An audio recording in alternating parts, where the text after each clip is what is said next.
Assalamualaikum warahmatullahi wabarakatuh.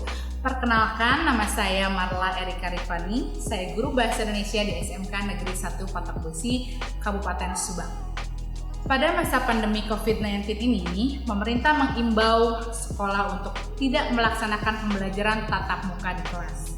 Maka dari itu, sekolah kami melaksanakan pembelajaran jarak jauh atau belajar dari rumah.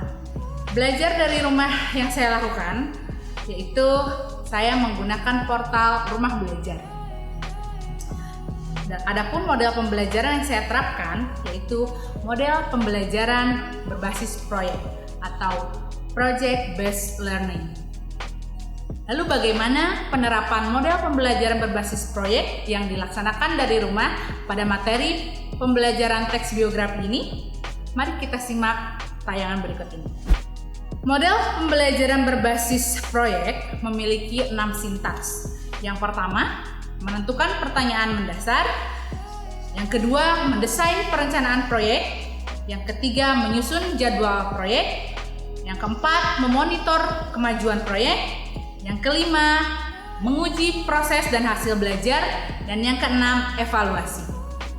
Untuk sintaks pertama dari proses pembelajaran berbasis proyek ini, yang pertama adalah saya memberikan stimulus. Di sini yaitu untuk memancing siswa menemukan pertanyaan mendasar tentang pembuatan teks biografi ini. Saya menampilkan cuplikan video dari Rumah Belajar yang terdapat dalam fitur sumber belajar. Di sana terdapat penjelasan mengenai teks biografi. Dan di sana juga siswa diminta untuk bisa menimbulkan pertanyaan mendasar. Seperti contohnya, siapa tokoh yang akan saya tulis? Apa keistimewaan tokoh tersebut? Dan apa sifat teladan yang bisa saya ambil dari tokoh tersebut? Sintaks yang kedua yaitu mendesain perencanaan proyek. Mendesain perencanaan proyek ini yaitu dilakukan dengan menjawab pertanyaan mendasar pada sintaks pertama tadi. Pertanyaan siapa tokoh tersebut, bagaimana keistimewaan tokohnya, dan bagaimana sifat yang bisa diteladani dari tokoh tersebut. Dijawab di sintaks yang kedua ini. Contohnya, tokoh yang saya tulis adalah B.J. Habibie.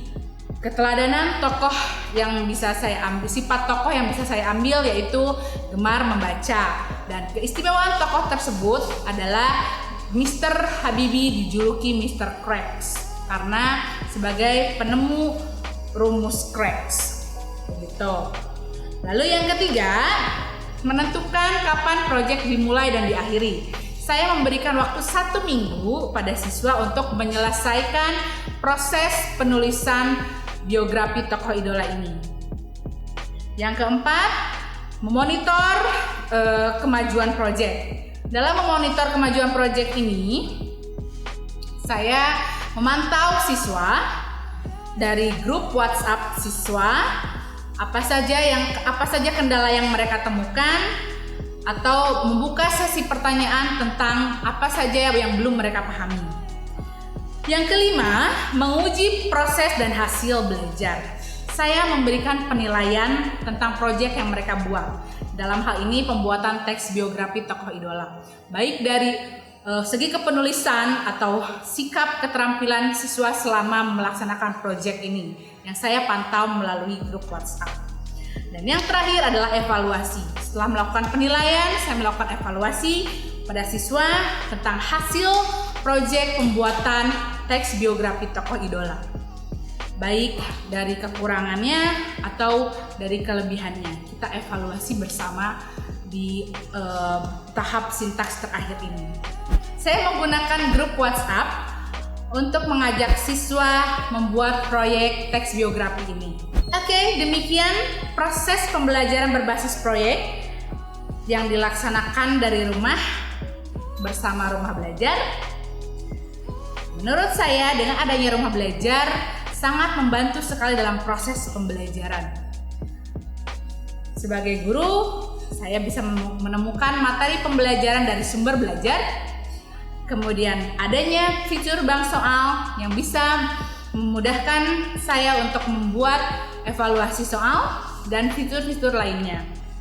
Dan bagi peserta didik, rumah belajar sangat bermanfaat untuk memudahkan mereka memahami proses pembelajaran. Karena di rumah belajar semua pembelajaran dikemas begitu menarik. Sekian contoh penerapan model pembelajaran berbasis proyek yang dilaksanakan di rumah bersama rumah belajar dalam materi teks biografi. Gunakan terus rumah belajar. Belajar di mana saja, kapan saja, dengan siapa saja. Assalamualaikum warahmatullahi wabarakatuh.